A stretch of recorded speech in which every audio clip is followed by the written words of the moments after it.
Buzz.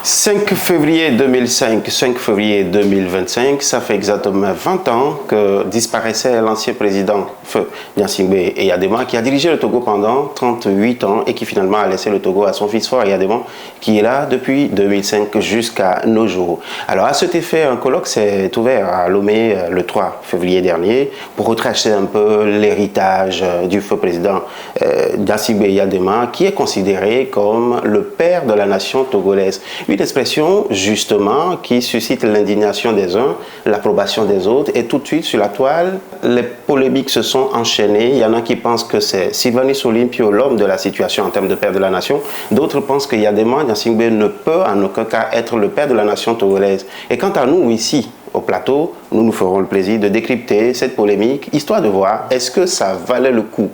Qui des deux finalement mérite d'être appelé père de la nation? D'ailleurs, au-delà des deux, est-ce qu'il n'y a pas d'autres familles, d'autres personnalités qui ont marqué l'histoire du Togo, qui pouvaient aussi être célébrées de la sorte? Nous allons en parler ici au plateau ce soir avec notre invité, Horus Donkouvi, un analyste politique qui n'est plus vraiment à présenter parce que c'est un habitué du plateau. Horus, bonsoir. Bonsoir Roger, bonsoir à tous ceux qui nous suivent. Très bien, Horus, bonne arrivée encore une fois. En 1960, le Togo devenait indépendant avec à sa tête le feu Sylvanus Olympio, qui sera assassiné 3 ans plus tard par Gnassingbé Eyadema. Ce dernier prendra la tête du Togo à la faveur d'un nouveau coup d'État en 1967 et dirigera le pays pendant 38 ans. Alors, il a régné sur le Togo 38 ans et a laissé le Togo à son fils Gnassingbé qui était là depuis 2005 jusqu'à aujourd'hui. Et ça fait 20 ans. Et je voudrais citer fidèlement le ministre Trimois avant de vous poser la toute première question. Le ministre Trimois disait en 2020 sur les ondes de la radio RFI que lorsque le président de la République, parlant de Faure Gnassingbé bien sûr, a accédé au pouvoir en 2005, il a hérité d'un pays socialement délabré, économiquement exsangue et politiquement divisé. Alors, Gnassingbé Eyadema, père de la nation togolaise, pour vous, est-ce une bonne blague ou l'expression « le titre vaut tout son pesant d'or » ? Je pense que le débat est conflictuel parce que la question n'est pas posée correctement. C'est-à-dire, en réalité, à mon sens, il s'agit de réhabilitation. La question qui se pose actuellement, c'est la réhabilitation de l'image de M. Eyadema. Parce que ce monsieur a fait 38 ans de pouvoir, mais c'est un monsieur, au cours de ces 38 ans, qui a vu sa propre statue déboulonnée par les gens. C'est un monsieur qui a vécu la contestation de sa présence effective au pouvoir. Il faut se rappeler que c'est une période marquée par une grosse crise qui commence à partir des années 90. Avec le vent de l'Est. Avec le vent de l'Est, la démocratisation, les marches, les répressions des étudiants, les assassinats, des manifestations, un certain nombre de choses. Et donc, je pense que la volonté actuelle de vouloir lui attribuer le titre de père de la nation, c'est un exercice qui consiste à réhabiliter sa mémoire. Parce que justement, on sait que au fond, ça existait depuis, hein, c'est pas vraiment nouveau. Alors, je sais qu'en 2010, ils ont essayé de mettre des bustes au niveau de la statue de l'indépendance, et que déjà, à cette époque, c'était conflictuel. Donc, c'est-à-dire que si déjà en la présence de ce monsieur, on a une statue qui est déboulonnée, avec des gens qui manifestent de façon régulière, on la lavait de façon, je sais pas, je pense que chaque 2-3 ans, en chaque période électorale, on a eu des conflits. Et que même ce monsieur lui-même n'a pas osé réédifier une nouvelle statuette à son effigie. Ce monsieur a pris un certain nombre de précautions et que même quand son fils est venu au pouvoir pendant 20 ans, il n'a pas lui-même fait cet exercice, c'est que cela dit tout. Cela, ça veut dire que il faut mettre la différence entre le fait qu'il ait fait 38 ans de pouvoir et le fait que la population se l'approprie comme étant un héros national. C'est deux choses différentes. Et maintenant, je pense que dans l'exercice qui est de vouloir le réhabiliter, il y a des choses qui ne se sont pas faites. La première des choses, à mon sens, était le travail mémoriel. Le travail mémoriel, c'est de faire de façon scientifique l'état des lieux. Qu'est-ce qui a été bien fait, qu'est-ce qui a été mal fait. quelle était sa politique, quels sont les acquis et quels sont les défauts. Qu'est-ce qui n'a pas marché? Je vais donner un exemple. Est-ce que ce n'est pas à cela que les scientifiques, les universitaires, les personnalités publiques, enfin politiques, etc., qui sont retrouvés au 2 février, essayent de faire, par exemple, 20 ans après? Alors, si c'est ce qu'ils essayent de faire, je suis assez perplexe parce que c'est quelque chose c'est des genres d'études qui s'effectuent au fur et à mesure des années. Je m'explique. Comme vous prenez par exemple un pays comme la Chine. La Chine, une des grandes figures de la Chine, c'est Mao Tse-tung. Mais le Chinois n'a pas honte de dire que la révolution culturelle a été un échec et qu'elle a fait 1 ou 2 millions de morts.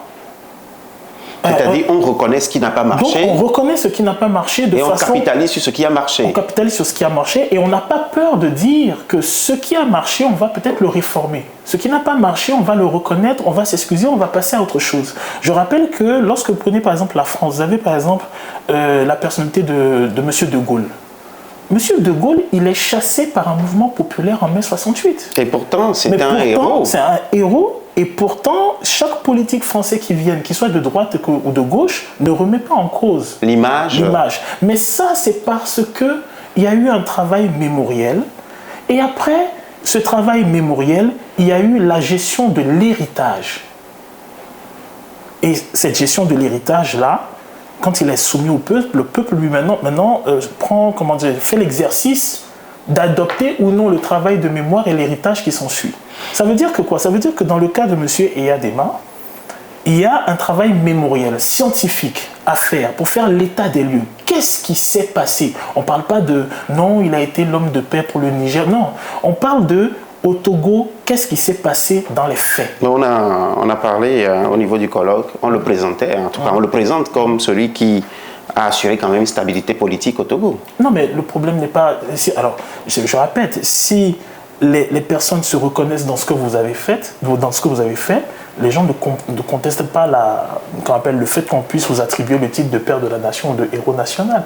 Personne ne vous contesterait ça. Ça veut dire qu'à un moment, les populations sont frustrées dans le travail mémoriel qui a été fait, parce qu'il n'a pas été soumis. Le travail mémoriel, il est fait de beaucoup de choses. Il n'est pas seulement fait par les professeurs, il est fait par les artistes, il est fait par la société civile, par les journalistes, il est fait par tout un ensemble de personnes. Il y a un travail mémoriel vraiment à faire. Maintenant, là où je trouve que ça a été mal fait, c'est que si on avait fait ce travail mémoriel à partir de, de la présidence de son fils, qui fait maintenant 20 ans, on se serait appuyé sur ce travail mémoriel pour gérer l'héritage des acquis. Et maintenant, c'est lors de la gestion de l'héritage des acquis, si cette gestion de l'héritage est convenablement faite, que les populations se disent « Ah, après tout, cet homme-là a initié quelque chose qui a été suivi. » C'est ce qu'on a eu par exemple en Chine. Mao Tse-tung a fait la révolution culturelle, ça a été un échec. Mais ensuite, celui qui l'a suivi, c'est Deng Xiaoping. Deng Xiaoping n'a pas renié Mao. Xi Jinping, son père a fait les camps. Xi Jinping était dans un camp de redressement. Mais est-ce que vous pensez vraiment qu'en 2005, lorsque Faure était arrivé au pouvoir dans les conditions que nous connaissons, unanimement, tout le monde reconnaît au minimum 500 morts à la mort au décès du général Eyadema avec sa prise de pouvoir. Est-ce que vous pensez que ce moment-là, le lendemain de cette prise de pouvoir, a été quand même opportun pour pouvoir commencer un tel travail? Je rappelle que lui-même il disait à Jeune Afrique, lui, c'est lui, moi, c'est moi. Oui, mais... Est-ce que vous pensez que le moment était... Est-ce que c'est peut-être pas le bon moment, au moment où peut-être une bonne partie des Togolais ont peut-être oublié? Peut-être que la cible, c'est la jeunesse, parce que les enfants qui sont nés en 2000-2005 n'ont peut-être pas connu ce moment, n'est-ce pas? Non, le problème, c'est que la jeunesse, elle a besoin de savoir ce qui a été fait dans l'histoire. La jeunesse a besoin de savoir... Est-ce que ça va dans l'intérêt de ceux qui gouvernent le pays actuellement? Mais le problème, c'est que ça leur pète à la gueule après. Je donne un exemple. Oui. Actuellement, M. Faure, on est en 2025. Il a pris le pouvoir en 2005. On a fait 20 ans. Où est le travail mémoriel de ces 20 années en termes de gestion politique du pays? Ça va le suivre. Ça va suivre toute la nation. De façon, c'est-à-dire, je parle vraiment de décortiquer scientifiquement les prises de position qui ont été faites, les statures, les postures et ainsi de suite. Parce que justement, Mais on est en train de recommencer très exactement ce qui s'est passé avec Eyadema et ce qui s'est passé avec Olympio. Parce que jusqu'à présent, par exemple, si vous prenez un enfant, l'enfant n'est pas au courant que des femmes se sont levées, se sont battues pour les indépendances et ont marché sur plusieurs kilomètres pour aller réclamer leurs droits. Parce que le travail mémoriel n'a pas été fait. Alors, ce que vous dites, faisant référence aux 20 ans, vous dites que ça finira par le suivre.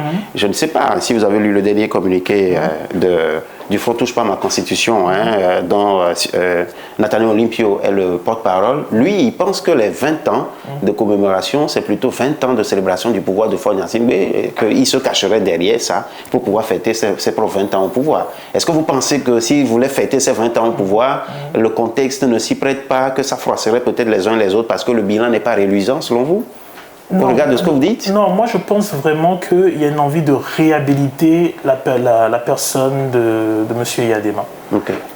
On le voit à travers certains signes. On le voit par exemple dans les commémorations discrètes lorsqu'on va au nord du pays et ainsi de suite. On le voit dans le fait d'avoir rebaptisé l'aéroport de Lomé. On le voit dans le fait qu'il y a le buste. Boulevard Gnassingbé Eyadema. Voilà, il y a le buste, il y a un buste, je pense, qui est en face de l'aéroport. Il y a le buste Donc je pense qu'il y a vraiment une volonté de réhabiliter. Mais justement, s'il y a une volonté de réhabiliter, ça veut dire qu'il y a quelque chose qui a été brisé, qui a été, qui est contesté. Et il faut rentrer dans les détails de l'histoire. Il faut crever l'abcès. Il faut crever l'abcès. Et l'abcès n'est pas crevé. C'est-à-dire le fait de renier que pendant 38 ans, il y a un certain nombre de choses qui ont pu être bien faites, mal faites. Comment dirais-je que des gens, par exemple, dans les années 90, aient dû quitter le pays pour aller en exil et ainsi de suite. Je me rappelle à l'époque, on avait les motions de soutien, que des gens se sont compromis ou bien les problèmes de corruption, ainsi de suite. Il faut pouvoir... Alors, je reviens toujours sur l'exemple de la Chine parce que c'est une puissance. Je rappelle que lorsque Mao prend sa retraite, la bande des quatre, elle est condamnée et arrêtée. Dans la bande des quatre qui tenait à la révolution culturelle, il y avait la femme, il y avait la quatrième femme de Mao. C'est pour vous dire que le problème qu'on a en Afrique et particulièrement au Togo, c'est le fait de pouvoir regarder en face l'histoire qui est la nôtre et de pouvoir essayer de faire la part des choses, et de dire ceci n'était pas bon. Par exemple, vous prenez Delano Roosevelt aux États-Unis, quand il fait son premier mandat, son deuxième mandat, commence à faire son troisième, on dit non, on ne veut plus de 2 mandats. Oui, tu as redressé l'économie. On t'aime bien, on t'apprécie bien, mais à un moment donné, il faut ainsi de suite, mais ça, on n'en veut plus. Alors, quid de l'homme de paix tant vanté, parce que ça, c'est une expression qu'on entend beaucoup, et il y a des hommes de paix un peu partout en Afrique. Quid de cela? Alors, la question est de savoir... est-ce qu'il est vraiment cet homme de paix dont on parle? Ou bien c'est un surnom qui... Alors, quand on dit homme de paix, je pense que le problème sur notre continent, c'est qu'on adore les titres. Qui doit attribuer le qualificatif d'homme de paix? Le peuple que tu gouvernes ou bien les amis que tu as à l'extérieur? Est-ce que les populations togolaises, au cours des 38 années de pouvoir, peuvent dire clairement notre président est un homme de paix? Je ne sais pas. Alors, avant les années 90, bon, je ne sais pas, ça peut être soumis à débat. Maintenant, après les années 90, en l'état de ce qui a pu se passer pendant pratiquement 15 ans, est-ce que la population togolaise estime que cet homme-là mérite le titre de homme de paix? Parce que fondamentalement, comment dirais-je, c'est les populations qui octroient ce titre. C'est là où je trouve un peu l'exercice compliqué. C'est pas un décret, quoi. Non, c'est les populations. Quand par exemple on parle des pères fondateurs des États-Unis, les populations américaines se reconnaissent. Mais quand par exemple vous prenez le cas de Staline en Russie, quand Staline fait son culte de la personnalité, mais ce qui s'est passé, c'est que après le décès de Staline, il y a eu la déstalinisation. Le successeur qui est venu, qui était Khrouchtchev, bien qu'il soit membre du Parti communiste russe, mais on a enlevé. On a fait le bilan, on a fait, voilà ce que Staline a fait de bien, voilà ce qu'il a fait de mauvais. Non, on ne doit pas accepter ceci. On a enlevé les statuettes. Horus, je veux vous citer un communiqué de l'Alliance nationale pour le changement à l'ANC, un communiqué datant du 3 février 2025, il dit, je cite, « Attribuer le titre de père de la nation à Gnassingbé Eyadema est une imposture historique, une forfaiture qui travestit notre passé pour servir les intérêts politiques actuels. Et ce titre revient de droit à Sylvanus Olympio, dont le sacrifice et la vision ont permis au Togo de devenir une nation indépendante et souveraine. Alors, est-ce que vous pensez, vous, qu'à partir du moment où l'image des Adéma ne fait pas l'unanimité, si je vous comprends très bien, est-ce que vous pensez que celle de Sylvanus Olympio ferait l'affaire en tant que père de la nation togolaise? Alors, je pense que pour moi, ces questions-là, elles doivent être scientifiques, elles ne doivent pas être partisanes. Je vais m'expliquer. Alors, le mandat, le Togo était sous mandat B, je pense à partir de 14. Il a eu son indépendance en 68. Ça fait à peu près une quarantaine d'années. Monsieur Yadema a fait 38 ans, ça fait à peu près une quarantaine d'années. Vous n'êtes pas sous le joug de quelqu'un pendant 40 ans sans que cette prise de décision, son leadership n'influe sur vos vies, sur la vie de vos proches, sur la société ou sur le pays. C'est pas possible. C'est pas possible. C'est-à-dire 38 ans, il a gouverné le pays. Ça veut dire que 38 ans, dans notre manière de nous comporter, dans notre manière de gérer, dans notre manière d'élaborer un certain nombre de choses, il y a forcément sa patte. Maintenant, pour M. Sylvanus Olympio, mon souci avec ceux qui contestent son titre de père de la nation, c'est qu'on a l'impression, j'ai vu des gens qui ont utilisé le terme de oui, c'est le père de l'indépendance. De l'indépendance, oui. Je dis, mais il faut faire attention. Monsieur Sylvanus Olympio ne s'est pas cantonné à faire un discours en 60, le 27 avril. Il ne s'est pas cantonné à faire cela. Monsieur Sylvanus Olympio fait partie de ceux qui se sont battus pour l'indépendance. Et dès 58, il était aux affaires. Donc 58, 59, 60, plus les 3 années, mais forcément il y a des prises de décision, ainsi de suite, qui ont impacté sur la nation. Maintenant, la création de la nation togolaise, mais elle est mise sur la stèle. Je ne sais pas pourquoi les gens débattent dessus. C'est bien mis sur la stèle, une nation est née. Maintenant, oui, la nation est née, il faut la construire. Parce qu'à la base, c'était un territoire. À la base, c'est un territoire sur lequel on a forcé des peuplades à vivre dessus. C'est une construction coloniale à la base. Ce ne sont pas des peuples qui se sont mis ensemble pour dire ok, d'accord. C'est pas une nation en soi. Non, pas une nation en soi. C'est une construction, c'est un territoire colonial où on a forcé des peuplades à subsister en respectant la réglementation de celui qui dominait. Et ensuite, ce territoire a commencé à se battre pour son indépendance. C'est ça qui a donné le Togo. Alors, donc, je pense que les gens veulent se disputer en termes de père de l'indépendance, père de la nation, tout ça. Dans d'autres pays, on a tout simplement dit, aux États-Unis, on dit les pères fondateurs. Point. On dit les pères fondateurs, point. Aux gens de trouver la terminologie qui s'approprie. Mais moi, je trouve qu'il y a quelque chose de violent à dire à cantonner Sylvanus Olympio au simple père de l'indépendance. Non, c'est un père de la nation. Lorsque, par exemple, je donne un exemple, on prend le cas de la Chine. Mao est une des personnes les plus connues. Mais le père de la Chine moderne, c'est Sun Yat-sen. Roosevelt n'est pas le père de la nation américaine. George Washington fait partie... Alors, George Washington, c'est intéressant. Oui. C'est que si c'était en Afrique, on aurait fait le débat de est-ce que c'est le père de la nation. Aux États-Unis, ils ont fait simple. Ils ont dit les pères fondateurs. Tout simplement. Tout simplement. Est-ce à dire que, selon vous, Sylvanus Olympio n'est pas assez valorisé? Alors, ce n'est même pas la personne de son héritage. C'est-à-dire, ce qui n'est pas valorisé, c'est toute la lutte, tout le processus, toute l'historicité qu'il y a autour de comment le Togo a acquis son indépendance. C'est-à-dire, même quand les gens disent Sylvanus Olympio, oui, les gens le brandissent en tant que slogan, mais en réalité, peu de gens connaissent la vie de cet homme, peu de gens connaissent la lutte qu'il a menée, peu de gens connaissent les compagnons qui l'ont accompagné, peu de gens connaissent réellement ce qui s'est passé à partir de, je vais dire, les années 45. Peu de gens le savent. Actuellement, je pense que c'est une anecdote, mais je pense qu'il y a quelqu'un d'anonyme qui essaye de faire un travail d'histoire où on montre de vieilles photos, ainsi de suite. Mais la vérité, c'est que même toi, vous et moi, on n'a pas de photos d'archives du Togo. Est-ce que c'est fait à dessein ou c'est pas ignorance? Je pense, alors je suis partagé sur le fait que, je pense qu'il y a les deux. Il y a le fait que ça soit à dessein et puis il y a le fait que ça soit ignorance, parce qu'en réalité, on a la sensation, on a l'impression que ça sert que les gens ne sachent pas. Mais en réalité, c'est faux. Le fait de ne pas savoir fait que l'on recommence les mêmes erreurs. Et donc, si l'exercice était de réhabiliter la personnalité de M. Eyadema, l'exercice devait être celui du travail mémoriel, afin de pouvoir gérer convenablement l'héritage qu'on veut valoriser. Et maintenant, c'est au peuple qui, si lui se retrouve, adoube le fait qu'on puisse éventuellement considérer qu'il fait partie des pères de la nation du Togo, ainsi de suite.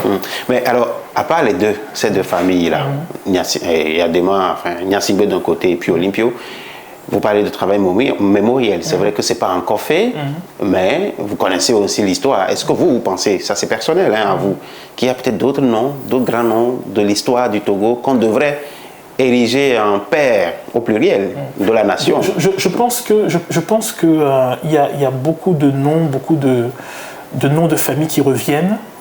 Je pense que, comment dirais-je, il y a la lutte anticoloniale qui a marqué, il y a les résistances qui sont là. Par exemple, je donne un exemple, on parle très peu des résistances des peuples du Nord face à la colonisation allemande. C'est étonnant, on n'en parle pas. On parle très peu de tout le processus politique, on ne parle pas de ces femmes qui ont marché pour demander. Il y a tellement de héros anonymes qu'en réalité, la population togolaise, au fur et à mesure d'ignorer ce passé-là, en réalité se fait mal. Parce que c'est comme si on construisait sur rien du tout. Lorsque vous partez dans d'autres pays, vous avez la beauté de les voir savourer l'histoire qu'ils ont. Lorsque par exemple vous prenez, je prends le cas de pratiquement tous les pays, aucun pays n'a de problème avec le fait de reconnaître les erreurs de l'histoire. Nous, on a un problème à reconnaître les erreurs, à dire qu'on n'a pas bien fait. Oui, parlant d'erreurs de l'histoire, lorsque Olympio était assassiné en 1963, il y avait quand même une partie de la population qui s'est sentie soulagée, du moins qui ont festoyé, qui ont pris cela comme une libération. Comment s'explique ce contraste-là, parlant de l'homme? Parce qu'apparemment, il n'y a pas que chez Eyadema qui a également un contraste. Mais c'est un peu ça, c'est un peu ça le souci. C'est-à-dire que aucun de nos hommes politiques ne sont, c'est pas Superman. Olympio a eu des personnes il a sa part d'ombre. Il a des personnes qui l'ont contesté. Ici, il n'y avait pas de personnes qui l'aient contesté, même au sein de sa famille, il n'aurait pas eu son propre beau-frère dans un autre parti qui est concurrent du sien. C'est pour vous dire que en termes la violence du clivage, c'est-à-dire vous avez votre propre beau-frère qui est votre adversaire politique, donc qui se compromet avec le colon, mais en plus, lorsque on vous évince, c'est-à-dire on vous assassine, ce monsieur qui est le beau-frère, c'est lui qui vous remplace. Oui. C'est pour vous dire la violence de la chose. Et donc lui, effectivement, il y a une frustration à ne pas reconnaître, parce que s'il y a eu des victimes à cette époque-là, elles aussi, elles ont envie que les gens sachent ce pan de notre histoire. Donc il n'y a pas de... Je pense que le problème en Afrique, c'est cela, c'est-à-dire en Afrique, on a un souci avec le fait de reconnaître que telle personnalité a eu sa part d'ombre. Les autres le font. On veut forcément des saints. On veut des saints. Okay. On ne fait pas un travail mémoriel, on ne fait pas nos mémoires, on n'écrit rien, et on ne fait pas un travail purement scientifique qui puisse éclairer les gens. Horus, donc oui, merci beaucoup. S'il y a un mot qui est revenu plusieurs fois ce soir, c'est mémoriel. Eh bien, vivement que ce travail soit effectué pour que les Togolais de tous horizons soient quand même situés sur qui est qui a fait quoi, et décident librement de célébrer qui ils veulent célébrer. Sur ce, moi je vous dis, soyons au rendez-vous pour la prochaine émission, le prochain numéro, pour que nous puissions célébrer un autre sujet d'actualité. Nous sommes là pour vous. À tout à l'heure.